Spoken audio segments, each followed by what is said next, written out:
Good morning, everybody. Day 22. Cool. So we're just going to continue. This is our last day, sort of breaking down the neurology of flow state, and we're just going to essentially rehash everything we talked about yesterday because I think it's a lot, and it's good to know. So first, just to re-emphasize the value of flow. Flow is essentially the optimal state in which a human being, as a sort of cognitive physical organism, can exist within and through. And it's intriguing and valuable to know that this state exists. And so you hear flow, it might be sort of technical if you've never heard it before, but essentially what it means is there's a state of peak focus in which your body is releasing chemicals that make the body feel good to the point where pain is reduced or entirely dissolved. There's a state of being in which your heart or your sense of bondedness is increased to the point where you prioritize and can actually feel the value of your relationships. And there is a state of being in which you can think more creatively and connect disparate ideas to come to unique and sort of unique solutions to problems you're confronting. And all of these positive, these positive qualities exist alongside each other as one single state of being. And so if someone is proposing that, and this is what science, the positive psychology field is proposing, the state of being exists. And now what we're essentially trying to do, meditators have been doing this for a very long time, but what those that are interested in flow are trying to do is understand it so that we can utilize it in a more, of course, productive way, but disperse this knowledge so that people can occupy this state of being, more regularly. So that's that. So there's this potential that exists within us, and we just have to find a way to enter or access this constitution. So we've talked about the conditions that are necessary to enter flow. I think one other value point besides getting feedback on our practice as we're practicing, which is a condition to enter flow, the value of understanding the physiology and the neurology of this is that it might sort of repress our doubt or dismantle our doubt and encourage us to believe that this is real. Because they're sort of exaggerated claims or remarkable claims, and remarkable claims need sort of some form of evidence. And so what's going on? I just want everyone to really think about your brain for a second. So your brain, this mushy mass inside your skull made of gray matter and white matter, made of trillions and trillions and trillions of neural connections. 10 with 15 zeros behind it, so that's a big number. That's how many neural connections are in your brain. And so we're learning to operate this sort of universe of electric cellular connection. And in that, we're trying to find a very specific constellation of being. And so you have this brain. When you enter flow, the top layer of the brain, right? So literally like the top section of your brain is called the cortex. It is the most recently evolved section of the brain. And it is specific to mammals. And so mammals tend to have higher thought. Mammals tend to be able to self-reflect a little bit more than, say, birds and reptiles. And when we're entering flow, what's going on with the cortex, especially the prefrontal cortex, so the front of the top surface of the brain, which forces us to think about ourselves, encourages us to analyze our own being, which actually creates a lot of stress for us, positive stress and negative stress. This whole sheath of the brain shuts down. And so for that reason, the qualities of flow, selflessness, timelessness, these two, the reason you experience an absence of self and an absence of time is because time and self are constructed or analyzed through the cortex. And so as you're sitting there focusing on the present moment, unconditionally, non-judgmentally, you take all of that electricity, somehow you're articulating the lightning storm of your brain, and you're pulling that electricity away from the top sheath. So that's interesting.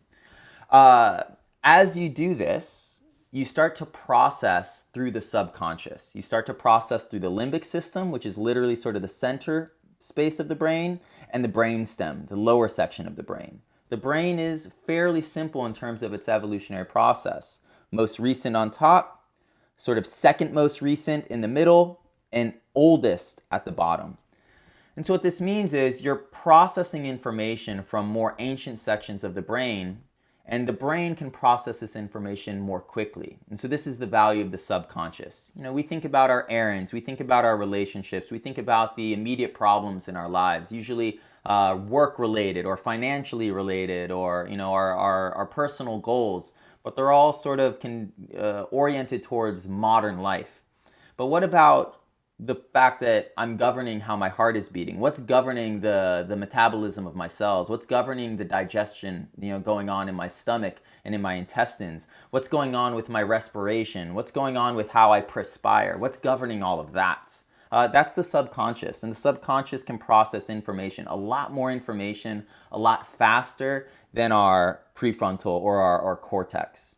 And so when you divert all of that energy into the subconscious and you start processing your reality through this older but more effective sort of aspect of our brains, we start to connect ideas that the cortex and our higher thought doesn't really have the time or the ability to piece together. And so I want you to understand that. The second point, again, is the release of these chemicals. And I'll say them again: oxytocin, serotonin, dopamine, norepinephrine, and anandamide. And so these chemical cocktails are what is responsible for the positive effects you're feeling in your practice. Okay? And that's sort of it. What else did I want to say? Yesterday I mentioned a couple things. There is a conflict of research that I've noticed, and I'm just going to highlight it. With Zen monks and Tibetan Buddhist monks, they've done some research, and their prefrontal cortex is actually a little bit thicker than other non-meditators' prefrontal cortex. So that actually suggests that they're activating their prefrontal cortex. I don't know how this lines up with the science of flow. It might suggest that what meditators are doing, how they're operating in their own minds versus how maybe a football player is operating when they're in a flow state, is actually quite different.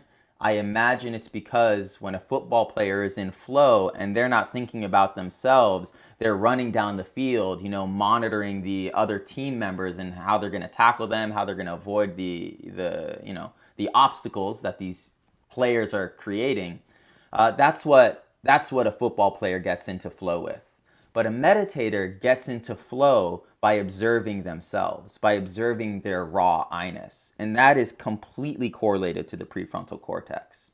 And so that might be a reason why with meditators, the prefrontal cortex actually increases in its activity and in its literal mass, even though they're entering a flow state. And so we're entering flow when we're meditating in regards to our own being, which is poetic. And then the last thing I said yesterday that we didn't do is we're going to test we're going to test whether we've entered flow or not by thinking at the end about the people that we love. And what should happen is you should really feel that you love them. You should really feel the connection you have between these people in your lives, current or past. And if you can feel that to the point that it moves you in a unique way, in a noticeably remarkable way, that suggests there's more oxytocin in your body, and that suggests you actually entered a flow state, which is good because you might enter a flow state and not really even know it, especially with something like meditation. Okay, cool. So a little more information about the brain. Sort of last time we're going to talk about that. If you have any doubt about the potential of this flow state, hopefully that sort of gives you a sense of assurance that you're actually doing something. You're learning to articulate the brain in the same way that a yogi articulates the body. And the fact that the brain is so dynamic, again, 10 with 15 zeros behind it, neural connections, essentially a non-physical space. The fact that we can create shapes, essentially, or installations at will, right? Non-physically is really remarkable. Cool. So here we go. Let's do this. Comfortable seated position. Eyes are closed. Steady breaths. Day 22.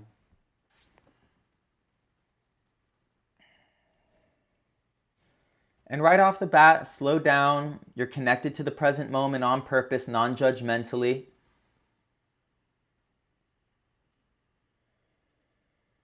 But hopefully pick up on a familiarity. It's like you know what you're doing now, somewhat. That the whole experience is familiar. And so this is agency. You have a sense of what you're doing. So let's spend a couple minutes appreciating that.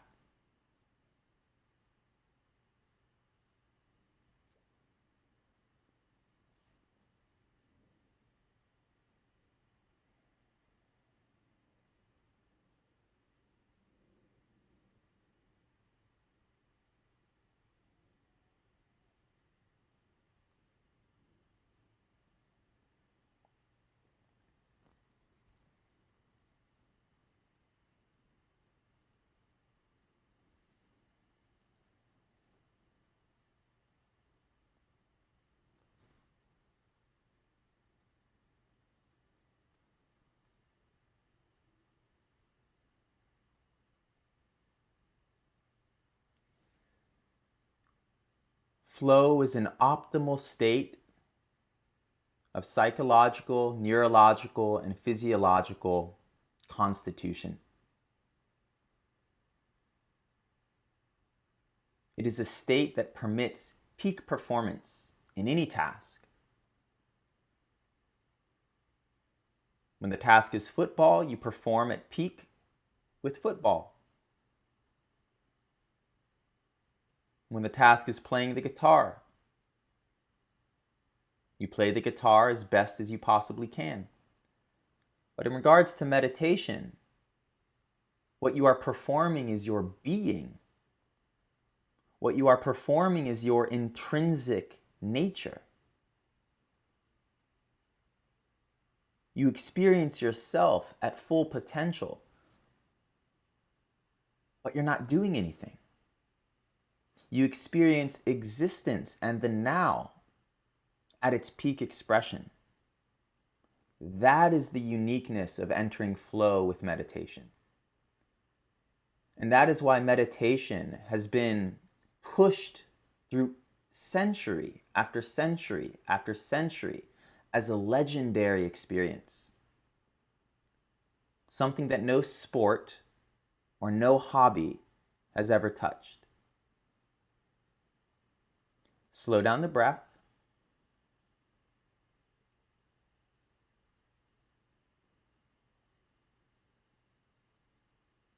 And so now it's time to play the game.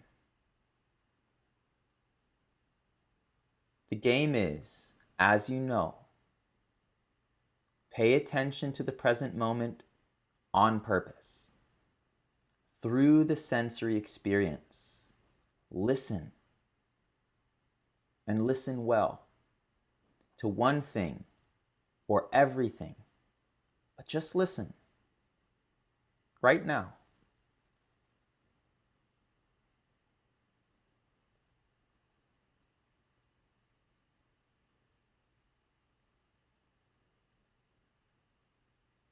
And then feel, and feel completely and openly to one thing or everything right now.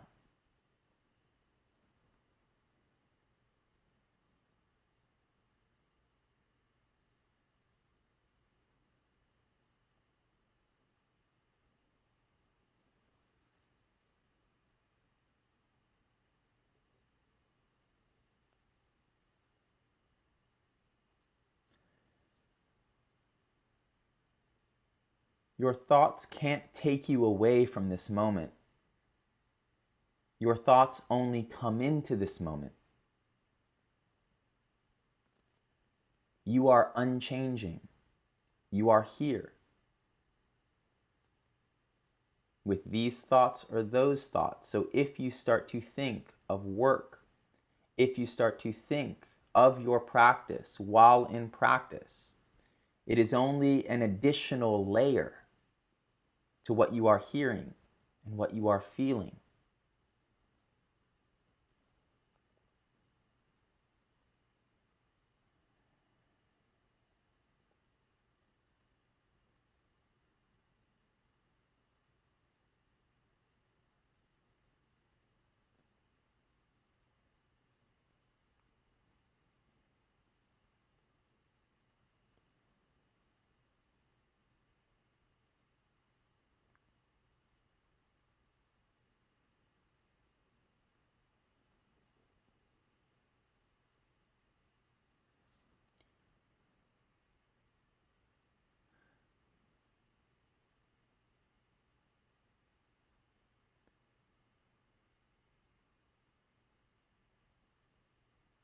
And so this is it. You are doing it.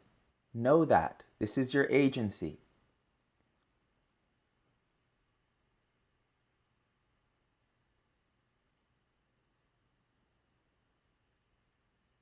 The final condition to enter flow is you must extract intrinsic joy from the process itself.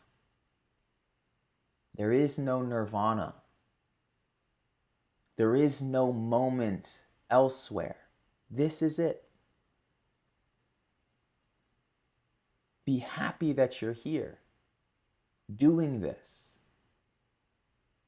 Feel joy in hearing what you hear.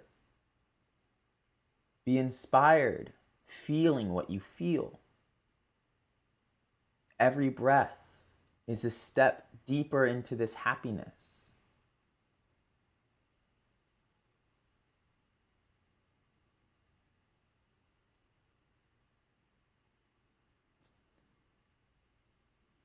Okay, and we're off.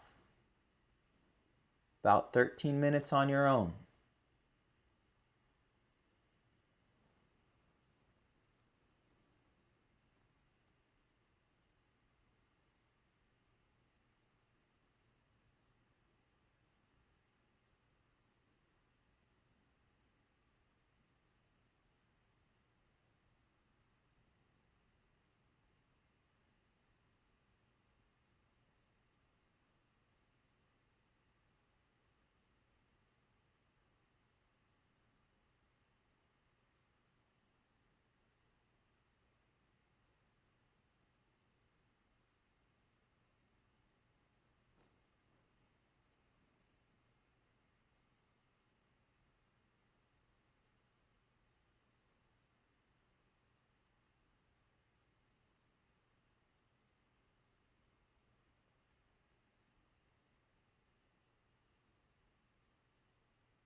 Slow down the breath.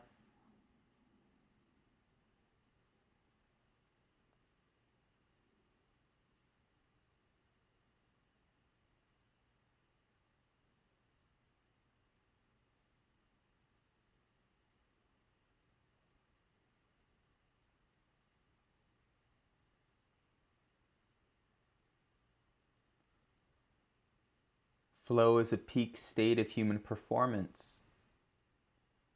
But flow while meditating, there is no performance.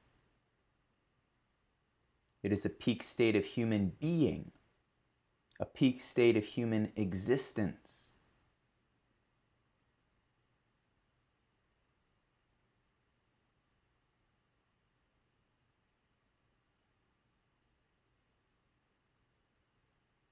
This is the optimal application of awareness.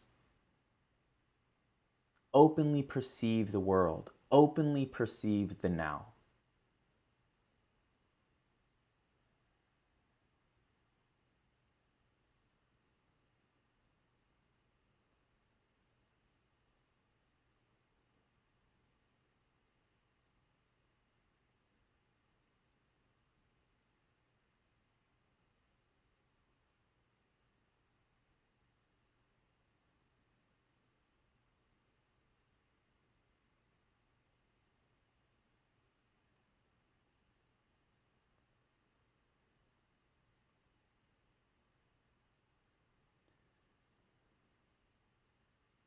The uppermost sheath of the brain is going quiet.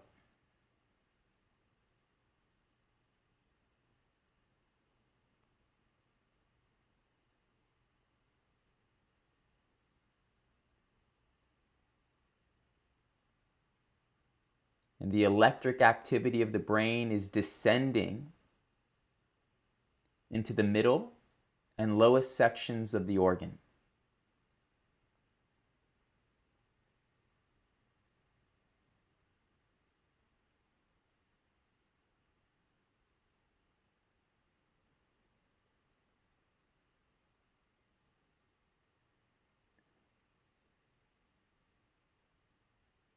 The rhythms and frequencies of these electric pulses is slowing from beta to alpha wavelengths. This is that sense of psychological calm.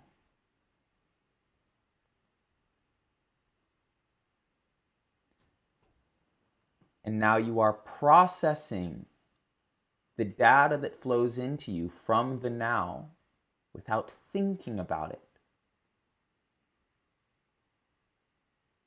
It is being absorbed more quickly and readily. That is the sense of connection.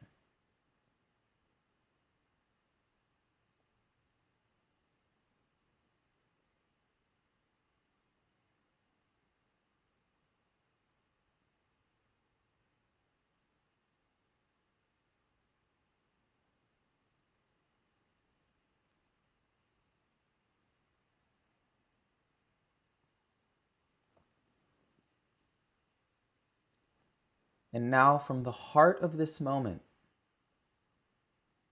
I'd like you to think of someone or the people you love most in this world.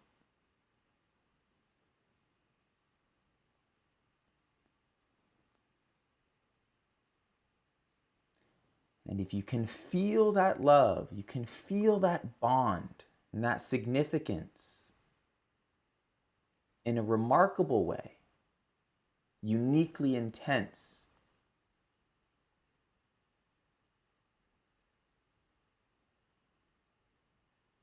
that is the consequence of oxytocin.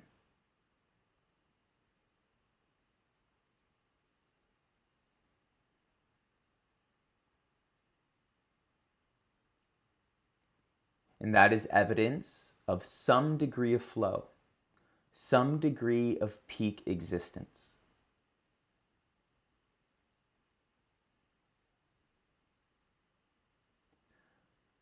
The time is 7:59.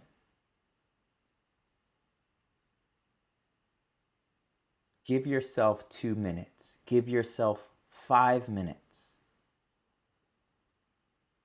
to flood your body with oxytocin, to think of these bonds.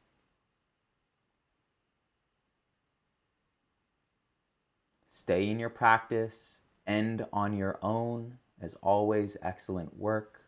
I will see you tomorrow.